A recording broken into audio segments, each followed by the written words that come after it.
A few things that God isn't. First thing that God is not is a genie. God is not a genie. God is not a genie. I know you saw Aladdin. I know you liked it. Will Smith held it down in his role. Some may say, but that's not God. Like, I want to let you know that today. I think about it all the time. Like when I watch movies or stuff like that, there's always, well, depending on what movies you watch, there's a lot of movies where I've watched where I've seen people like trying to hear about God or somebody bringing up God. Maybe usually the casual, corny Christian movie, right? And they're like, hey, church, Christianity, God. And there's this atheist who's just like, I don't believe. And God, what does he do for me? And usually the root problem a lot of the times is one thing. It's just like God didn't do for them what they thought God should do, and therefore making him into a genie. It's like almost like a wish. My parent is on the way out. Please save them, and I'll serve you. Another thing that God isn't is a member of the church. God is not a member of the church. God is not the person on the street that you see giving you the tracts and saying you're going to go to hell if you don't come to God. He's not that person. And God is not even the person who's spreading the good news and being really a nice person and sharing it. Or if you're on Good Reporters podcast, God is not, I'm not God. Um, but reality wise, I think people have the misconception that God is a human being or God is their church hurt. Like that's hard.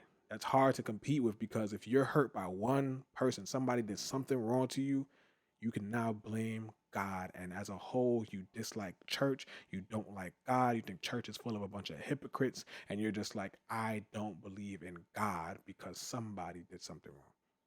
Tell me, God is not a church member. God is not a man that he should lie. And if you're a believer, I'm sure you've heard that so many times. God is not a man that he should lie. And that's true.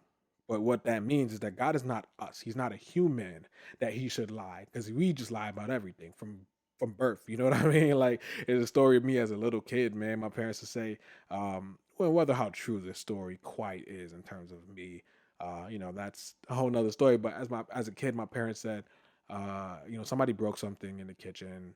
They thought it was me. My mom was saying it was me, but I was crying and I was like, no, no, no, it wasn't me. It was my brother. I heard him. I heard him break the thing. I heard him. And my mom and dad make jokes about it unto this day. Like, oh, yeah, but your brother was crying. The way your brother was crying, I knew that he didn't believe it. I knew that it wasn't him. And then, that all he said was, if you're lying, then your feet are going to fall off or your hands are going to fall off, something like that. And I was like, oh, no, it was me. I did it.